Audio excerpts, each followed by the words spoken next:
Afternoon, ladies and gentlemen. My name is David Dadge. I am the spokesperson for the UN Office on Drugs and Crime. Let me welcome you to this press conference for the 6th session of the Conference of States Parties to the UN Convention Against Corruption. Allow me to introduce the two participants.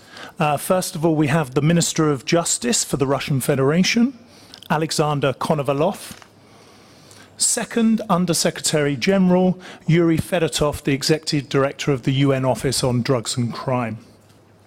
There are actually two elements to this press conference. First of all, I will ask the participants to make an opening statement, and then we will have a Q&A session.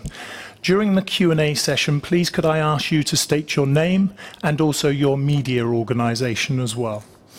We also have interpretation for this press conference, therefore statements and questions can be made in English or Russian. I'm rather ashamed to tell you that I shall be remaining monolingual and in English, unfortunately. However, let's begin. Minister of Justice Konovalov, please could I ask you to make your statement. Большое спасибо. Как вы знаете, только что... Thank you very much. As you know, we have just opened the 6th session of the Conference of State Parties of the UN Convention Against Corruption. Russia has received this right at the last conference in Marrakesh on the initiative of the Russian Federation. We were granted this right, and in accordance with the usual approach of the United Nations, this possibility is given to a country whose activity in anti-corruption measures is seen by the organization as being at a rather high level and conforming to UN standards. So for the Russian Federation, it's very important to have this opportunity.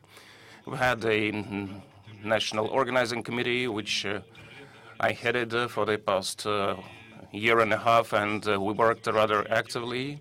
Right now we have just 1 week for work of this organizing committee. We think that all the necessary conditions for the work of delegations, experts, guests of this session have been created, and everybody has everything necessary to work. There is no need to say that corruption today has become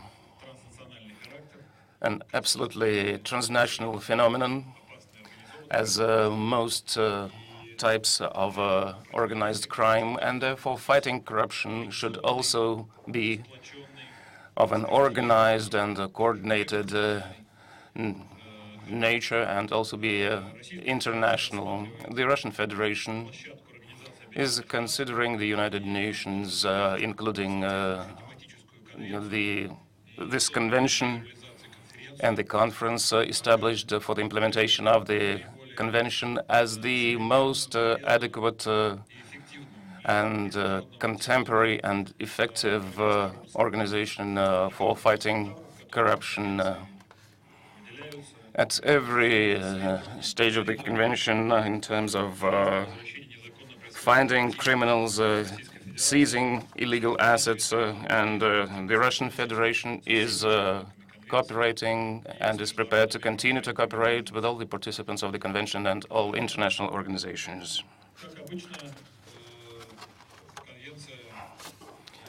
As usual, the session of the conference would consider a number of agenda items. In Panama, at the last session, the agenda was not adopted, but thanks to the consultations in Vienna, we were able to reach agreement on the agenda, and today, at the beginning of the plenary session, it was adopted by consensus. On the whole, all the decisions at the session are taken by consensus, so we think it very important to keep this balanced, comprehensive approach to considering various agenda items. One of the important items in the agenda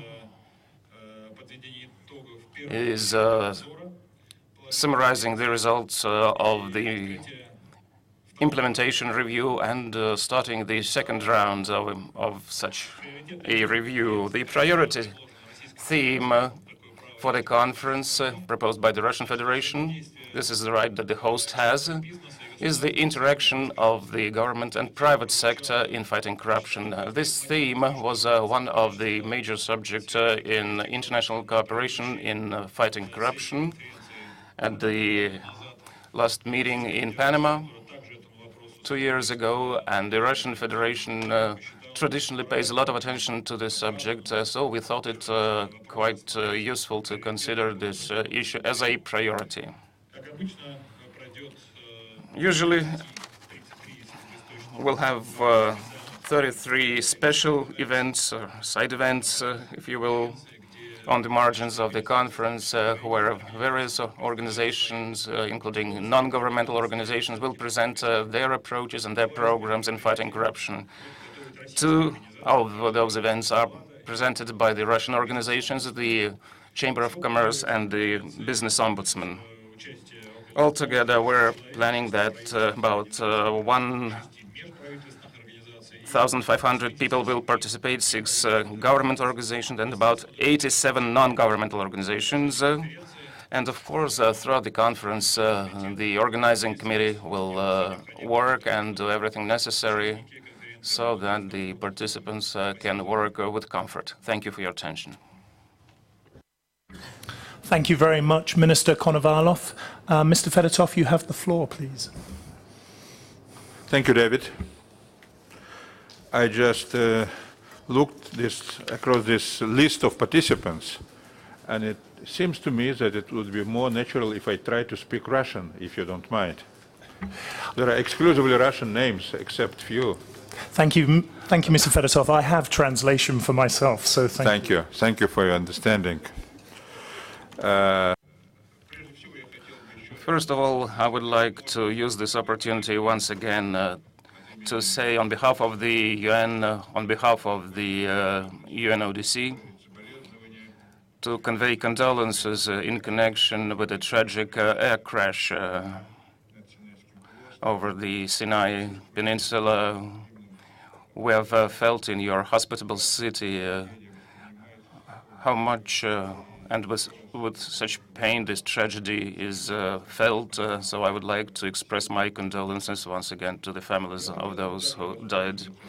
Let me also use this opportunity to thank the Russian Federation and the government of the Russian Federation, the Ministry of Justice, and personally to the Minister of Justice, Alexander Konovalov, for hospitality and for the organization of this very important conference in the Russian Federation, and also for the permanent support of international effort aimed at fighting corruption politically, morally, in terms of providing ideas and subjects for discussions, and also, which is very important, as regards logistics and finance. Yes, indeed, we have a very serious challenge here. Corruption, the scale of corruption is trillions of dollars. This is a very serious portion in the world product.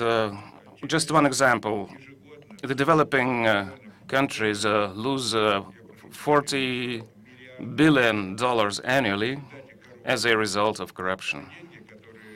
This is funds which are being stealed, and they cannot be used any longer for schools, hospitals, roads.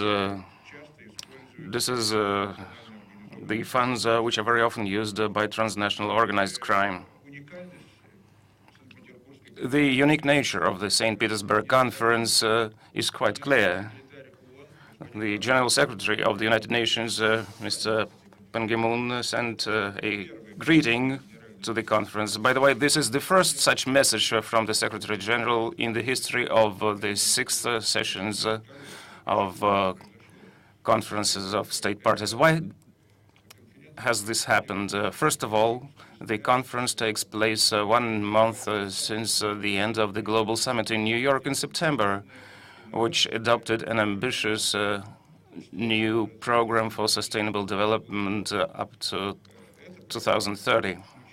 The program includes 17 main goals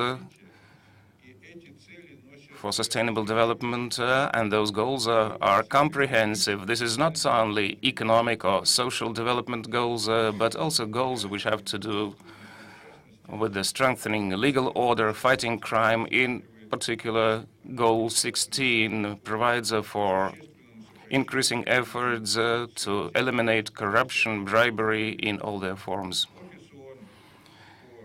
The UNODC is a structure of the UN Secretariat which assists states in implementing those and other goals, and we intend to work ever more actively. Secondly, the conference, as the minister has said, which will mean a transfer from the first cycle to the second as regards the implementation mechanism. What does it mean? The UNCAC is a unique international convention because it provides for a clear mechanism for verifying its implementation as a universal comprehensive review held periodically. In this sense, all states are equal and they report to each other how they fulfill the main provisions of the convention. During the first stage, the review was held of provisions on criminalization and international cooperation. From now on, we will be talking about international cooperation in the sphere of preventing corruption and the return of assets, which also has to do with prevention, because if corrupt people will know that the funds they have stolen will be returned, they will not have the impetus to engage in corruption. So at this conference, we will be working on the modalities for reviewing the implementation of these provisions of the convention. The third important factor at this conference is that currently, we see the growing threat of organized crime, money laundering, and corruption, and joining hands with terrorism and militant extremism.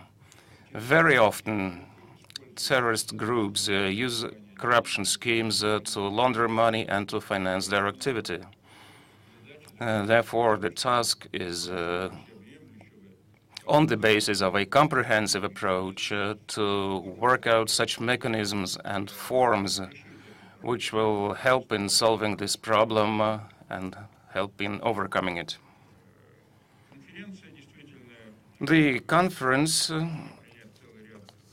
is to take a number of important decisions. It has a very diverse subjects. We will be discussing strengthening cooperation and partnership between the government and the private sector in preventing and fighting corruption, more effective use of civil and administrative procedure, the return of stolen assets, prevention of corruption using information technologies. The side events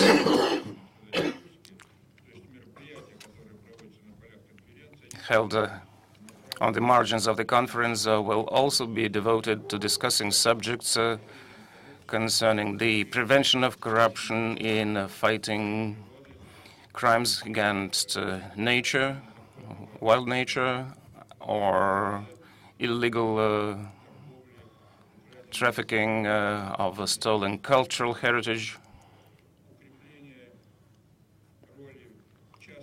increasing the role of the private sector and the youth in fighting corruption, fighting corruption and bribery in terms of supporting the Global Development Agenda until 2030, and many other items. Well, throughout these 5 days, we will work actively, intensively. Our office performs the functions of the secretariat of the conference. Our task is to support the representatives of the delegations, which are quite numerous. You know that 177 states participate in the convention. It's nearly universal, and we think that 150 states are represented in this conference. Many ministers, prosecutors, heads of national services for fighting corruption, and so on.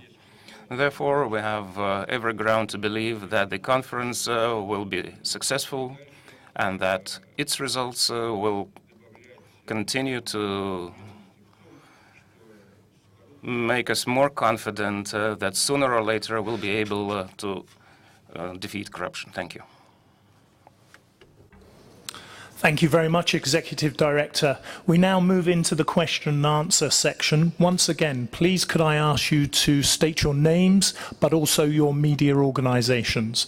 Now, who wants to ask the first question?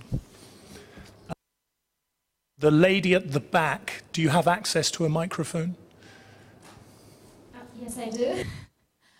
My name is Anna. I'm a reporter with Sputnik International News Agency. Mr. Fedotov, you've just mentioned that many terrorist organizations are using corruption in order to launder money. Could you please describe how exactly this works? Okay. That is also an important issue, which underscores the need of more efforts in terms of research and analysis. Unfortunately, our database is insufficient to make more or less definitive conclusions.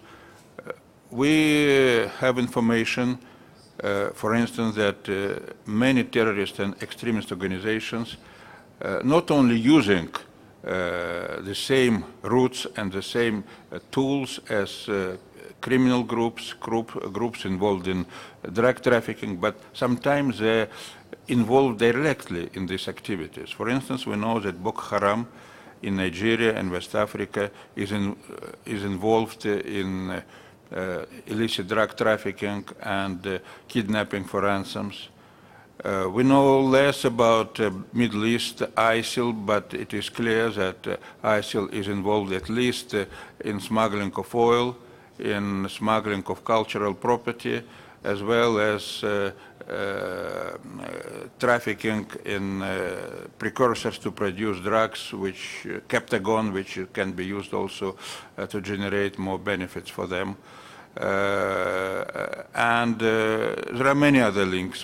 Speaking about extremism, we're also aware that every year Taliban get from illicit drug trafficking up to $200 million US. And of course, to get sometimes for terrorist and extremist organization, organized criminal assets could be the only so to say, financial, the only budget. And all these assets are being used, and to use them, they need to launder this and to illicit financial flows are important supporters of violent extremism and terrorism. Those days in New Delhi, UNODC supports an international conference precisely to discuss illicit financial flows in support of organized crime and terrorism and violent extremism. And I hope that with support of member states, with support with other UN and international agencies, we could achieve more and we could have a broader picture of this situation. I thank you. Thank you, Mr. Fedotov. Justice Minister Konovalov, do you perhaps have a comment on that? No? Okay. And we'll move. Any further questions? The lady at the front in the dress. Агентство РИА Новости, Анжелика Болмат. У меня вопрос к Александру Владимировичу. News agency Novosti. Do you think we have to make the stricter laws considering the safety of the airline flights, considering the last Egyptian catastrophe? Наверное, было бы неправильно. Thank you for your question. It would be wrong to ignore this tragic issue. Of course, it's not concerned by our conference, and our laws consider these things, and of course they consider the issue of threats, and we have some tragic basis to consider this. And of course, we have to give some legal answers to these questions. The issue of guilt, if we find guilty people in this tragedy, and further, we will have to consider if we think that this tragedy is a result of the legal lacuna or some legal practice. Sometimes we tend to answer the questions changing our laws, doing this hastily without thinking how we can apply these laws. That's why the answers have to be weighted and rational. Thank you. Thank you very much, Justice Minister. Any other questions? The lady in black at the front. Thank you. Газета «Коммерсант», Анна Пушкова. Kommersant newspaper. A question to Alexander Vladimirovich. Which NGOs in Russia and in the world are the most effective in the fight against corruption, and how do you interact with them? Second question. What do you think about the law which introduces responsibility for concealing the information from the owners of real estate? What do you think about this law and how it will be reflected in the fight against corruption? Thank you very much. Considering the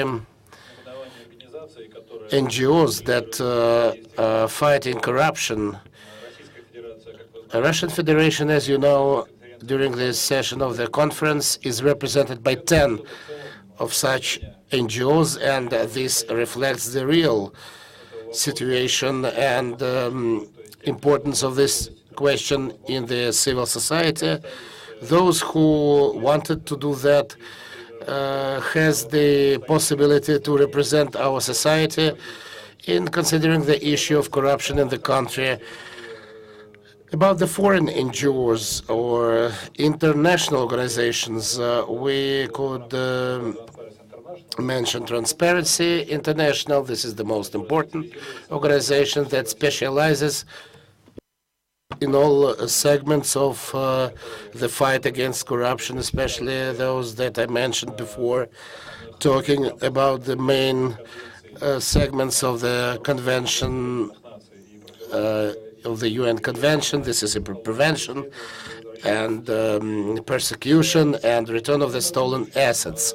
Of course, we have cooperation in the margin of in the framework of the organizations and international organizations, GRECO, UEFR, UN, of course, and we are trying to attract non-governmental organizations, including foreign organizations. I know that the direct dialogue with the foreign organizations, with the foreign NGOs that specialize in the fight against corruption is realized by our NGOs. We consider this experience. At the Presidential Council Against Corruption, we have a specialized working group that maintains contacts with civil society and NGOs. Of course, we are very grateful and very attentive to the practices that are mentioned on during this conference, and we'll be using these approaches in the future. About the second question, unfortunately, I have not in details studied this issue, and I cannot comment on it as a legal specialist. And this is just your idea about the disclosure of the information about the real estate ownership. This idea has to be materialized first, and I cannot, as a legal specialist, give some comments on this issue. Speaking in abstract, I can say that the information from the should be received by the civil society, and this is the question of the limits of this information and the limits of penetrating of any person who wishes that into the private information. This is the issue of private protection, private information. Of course, sometimes issues of real estate ownership are connected with the personal safety of some people, and we have to balance those issues, and we have to determine them from the point of view of their correspondence to the needs of the society. Of course, such laws must exist, and the representative of experts and civil society must participate in their development. Thank you. Thank you very much, Justice Minister Konovalov. Any further questions? The lady with the cardigan.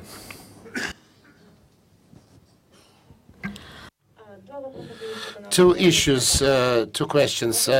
TASS agency. First, how can you estimate the damage from corruption for Russia? And another question about Egypt.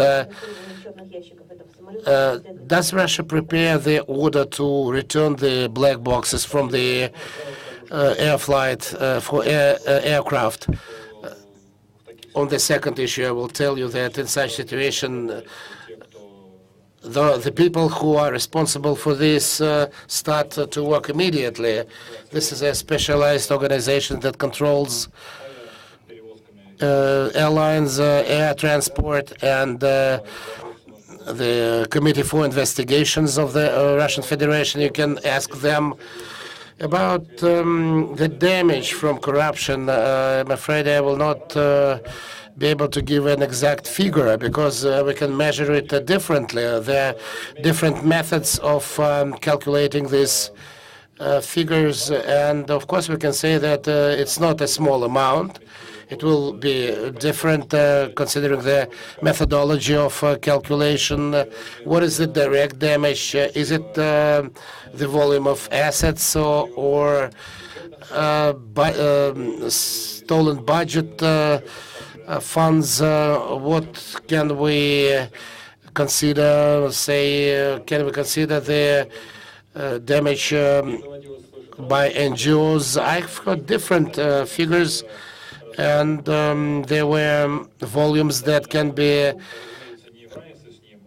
compared with the annual GNP, say 10–20% from GNP of the Russian Federation. Of course, we cannot say that this is an exact figure, but of course it can cause our concern. And of course, we should base ourselves not on the figures. We have to consider the unacceptable character of this issue. Corruption is a British term. It's like rust, like damage to the social process of the society. It's one of the dramatic ways to damage the social situation that forms a very wrong and very sick relationship within the political, humanitarian, and social systems. Now, We are standing in front of the financial crisis, and probably we are forming new geopolitical relations and maybe considering new approaches in the relations between the countries, developing their societies, and of course this kind of distortion is not acceptable. We cannot accept the corruption, and Russia does not accept it. Thank you. Thank you very much, Justice Minister. Any additional questions? Please, the gentleman with the blue shirt. Do we have a microphone, perhaps, for him? Or thank you very much. У меня тоже вопрос к министру Коновалову. Меня зовут Артем Алексеевич. I have a question to Minister Konovalov, Business News Agency.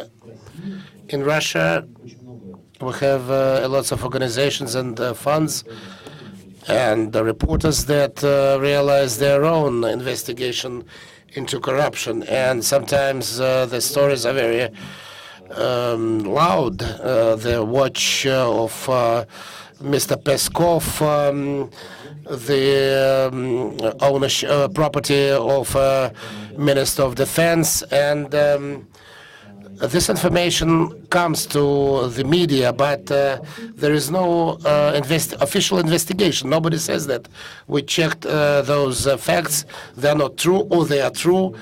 This is just ignored. Why does it happen, and can we change it? Thank you for your question. I cannot probably answer on behalf of those structures that must realize such investigation and that did not do that, and who did not inform journalists about the results. In our ministry, we do not do such investigations about specific issues. We do not have any right of persecution or organization of investigations. I can confirm, and you are right, that the information in the media is by its nature is an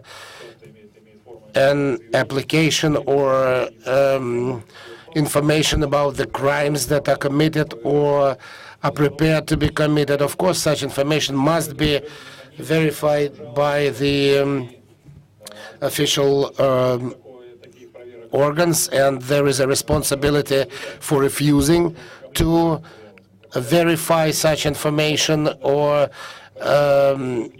reject the further investigation. That's why I can mention those laws, and you have all the laws to state your point of view and insist on its investigation. I have 13 years experience of work in the prosecutor's office. Without commenting specific cases, I can say that there is a certain lack of information. There is a wide territory lacuna between the version of the journalists or operative information when police has information about specific persons, and the results of this investigation and the indictment of the court. We know that such indictment is supposed to be based on the specific facts, on the proofs that are accepted by the law. And here, not always the primary information can be proven or confirmed in the form that it would be acceptable by the court. Sometimes operative or fast investigations about murders or corruptions or bribery cannot be considered by the court because police cannot prove them. So this is the way I can answer your question. Thank you. Thank you very much, Minister of Justice. I think we have time for one further question, and then we can probably conclude this press conference. I will take a question from the lady in black again who held her hand up, and that will be the last question. Thank you. Спасибо. У меня еще два вопроса. Спасибо. I think I have two questions about corruption. First of all, about the independent expertise, which is organized by Ministry of Justice. You have a list of experts, but some of them say that this work is not very effective, and they cannot reach a result of the certain expert actions. I would like to ask you, how effective is the result of those of the work of those experts, and how active it is being realized with the accredited experts? And the second question is connected with this topic. Now in the Constitutional Court we have several cases about the complaints of the lawyers on some very big cases. Some lawyers sometimes have to swear that they will not give the information about investigation, and they are controlled by investigators. And the prosecutor's office on the case of Serdyukov and Govorugin, chief of the St. Petersburg subway, provokes lots of comments, and people do their opinion about the corruption, etc. How balanced is this situation? How can we regulate it? Thank you very much for your questions. Yes, you're right. The state registry for independent expert has about 2,000 names, and this work is realized by physical and legal entities, and we consider this work to be very important for the general politics against corruption. It's of course not ideal, and it's not even approaching the ideal. And I would agree with you that the potential of this methodology is not used to the fullest extent. And of course, I can take a part of the guilt on my ministry. We sometimes are not reacting actively or fail to react to the comments of the experts. Sometimes we just do not support the opinion of such an expert. Of course, we respond to him, but we do not support his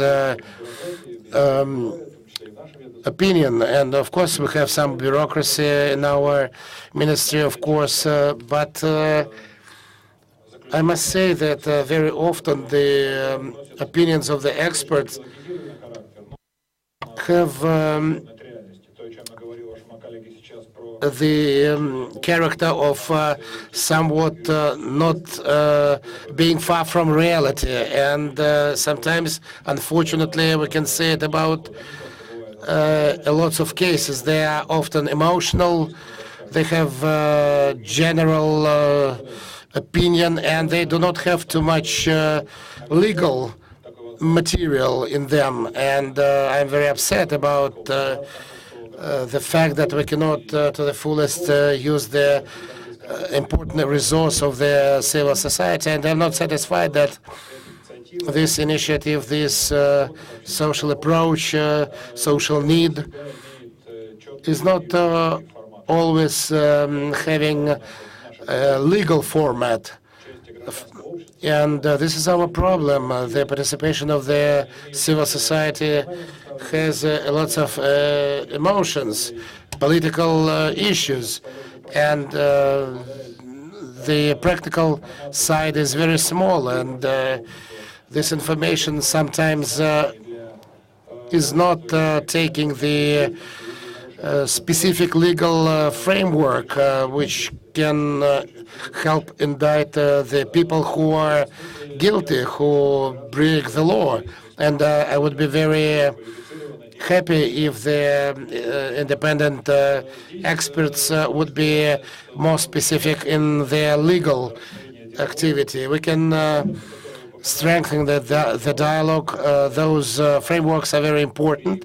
I mentioned the group with the Presidium of the Presidential Council Against Corruption, and we think there are other approaches, social society activity, for example. You asked about it in your first part of your question, say the NGOs that are fighting corruption. This dialogue will help us estimate the effectiveness of the experts. We can give some advice or some proposals to improve those results. About the judicial practice, this possibility, of course, is not an absolute evil. For me, for functionary and for a legal specialist, law is law, and it can be and must exist. We do not have xenophobic laws or some evil laws in the Russian Federation. Of course, the issue sometimes is the judicial practice when investigators can abuse the limitation of the lawyers' activity for disclosing the information they try to use as witnesses, and they cannot participate in the legal defense. Of course, such cases can exist. I cannot commend them. I do not do it directly, and I cannot give you examples of the cases, but of course we must base ourselves on the judicial practice and specific cases. Any lawyer which has all qualifications must be an active professional that defends its reputation and professional point of view, and it can protest the investigators' decisions in the law, in the court of law. And if he does not do it, this probably a lack of activity or maybe failing to fulfill his duties. We should use it, and we should consider the decisions of the court. Considering the investigators, I cannot comment on this, cannot answer this question because they are not my subordinates. I cannot say what do they comment on, what decisions they take, but as an ordinary citizen, of course, I can say that the two prolific commentaries on not finalized cases, which are not considered by court, cannot be acceptable, especially when I worked in the prosecutor's office. Thank you. Thank you very much, Minister of Justice Konovalov. That ends this press conference. I'd like to thank very much the speakers. I would like to thank Yevgeny and Igor, a warm personal thanks for doing the translation, the interpretation today, and also thanks to the journalists and also to the UN Information Service for actually putting together this press conference in the first place. Thank you.